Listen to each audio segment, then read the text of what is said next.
Recipe time! Oh yeah. Hey everybody. Hello. We don't do a whole lot of video, so this is interesting. But it's recipe time. So this is more of a history episode. We're going to step back to the age of the Scotch whiskey highball. Make a highball pretty much any liquor and something fizzy. They're all technically highballs. So we've got two little tiny highball glasses. A lot of them are a little taller, but these ones are good for mini highballs. Because Scotch is very expensive, we got the baby little doers because we didn't want to spend $60 on shooting an episode. And then some seltzer water. You can use mineral water if you like. It's a little more bitter sometimes. Regular, cheap, old, generic. You don't need anything fancy for the water. You'll taste it, but the Scotch is going to overpower it so much that you might not really care. All right, so. So I was doing some research, and it says that the history of the Scotch highball was first introduced to the U.S. in 1927, according to a New York Times article that I couldn't fully access because I'm not a member. But according to a New York barman named Patrick Duffy, it was introduced by the English actor E.J. Radcliffe. And Nice. He was the one who brought it to America. So, Scotch highball, pretty easy. 2 ingredients, Scotch and fizzy water, sparkling water, seltzer water. Wouldn't use club soda. It's a little more bitter. You know, I'd stick with something like a seltzer. And I'm going to give us each about an ounce, unless you want to go all the way. Oh, We're going all the way. All right. go big or go home. So we're going to save a little tiny bit of Scotch, just so we can have some plain Scotch later. Yeah, that'll do it. All right. And then crack your seltzer. There's a nice little pour. Everyone has their own secret ratio. I just finished the glass. You know, whatever. You can add a little more seltzer after I take a few sips if it's too scotchy. It's usually not too scotchy. And there's no shake or nothing for this. You just give it a stir. This is an old-timey drink. It can even be served without ice. I think that's why it was big a long time ago. Because if you're out in with just bourbon or something, so you can use bourbon as well, it doesn't really taste that much different if it's cold. So yeah, that is a quick little Scotch highball, man. Cheers. Oh, that's the stuff. It's not sweet or anything like a lot of people expect a lot of cocktails to be. So, you know, a lot of drinks out there, you have like a soda or pop, something with a lot of sugar in it, or something with a lot of citrus in it, whatever. This is Scotch and water, which Scotch and water is actually considered a drink in its own. But, a little extra fizz if you like the effervescence. Scotch with water.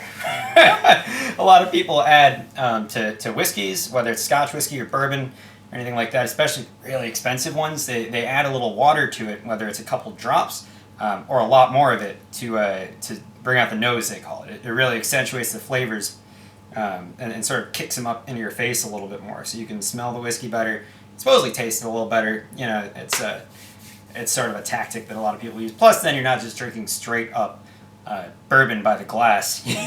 You're tempering it a little bit. I don't know, maybe you're staying slightly better hydrated. I'm not sure if it works that way, but we're not scientists.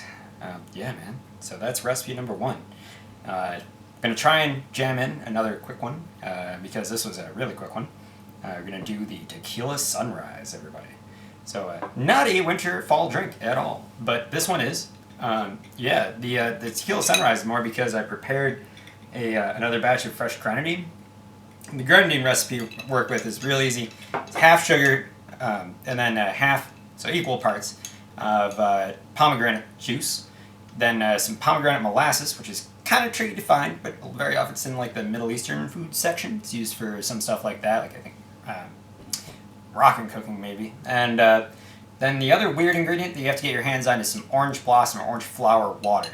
I've seen like super concentrated ones and super not. I buy the non-concentrated because it's very cheap compared to the super ultra concentrated internet size bottle. I think it was like $4 versus like 20. So I would just get the watered down stuff because it's going to be boiled down so much that you're probably going to lose anything you gain by getting extra expensive stuff. And basically just mix that up and simmer it down and then dump it into a bottle like I have. So I'm going to get that. His grenadine is making a second appearance. Second appearance, We used this in the very first episode, or was it the second episode? Ooh, With the it's been a lot of Shirley episodes. Temples. Mm-hmm. The Dirty Shirley. Dirty Shirley's. That was a classic. Well, then the other thing we need, some regular old OJ. Shake. Doesn't really matter if you use crazy expensive orange juice because, like with a lot of cocktails, you might not taste it because the tequila is such a smash to the face. These guys. All right. This one's very often served in a bit bigger of a glass because you want the orange juice to tequila ratio to really favor the orange juice.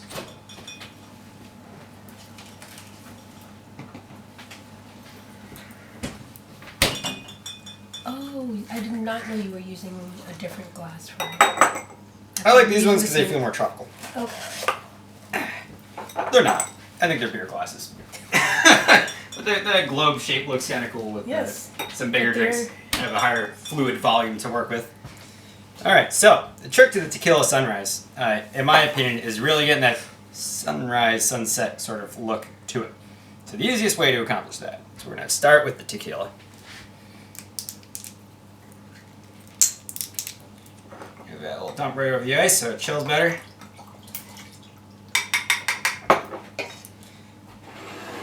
And then, that actually sealed right. I'm going to start preserving that stuff. Okay. There we go. I usually do about an ounce and a half, so jigger and a half, big sided jigger, of grenadine. This one didn't turn out as syrup as I do sometimes.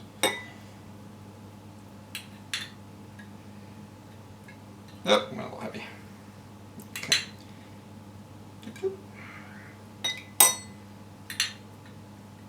Now, does this beverage have to be stirred? I'm assuming no, because you want a different... Yeah, one thing I do like to do, and I forgot my bar spoon over here, I like to stir the bottom two ingredients there. So that way you're kind of floating the orange juice on top. So hopefully we'll get that nice sunrisey effect. Not always perfect at it, so... Yeah, that works too. Alright. So now, for the float, there's one spot where a bar spoon's kind of handy. Mm-hmm. So what you can do... Whoop, I already ruined it? No. Alright. Just kind of just slow it down before it hits the liquid. Now what we should get is like a nice two-tone effect. Yeah, there we go. Mm-hmm.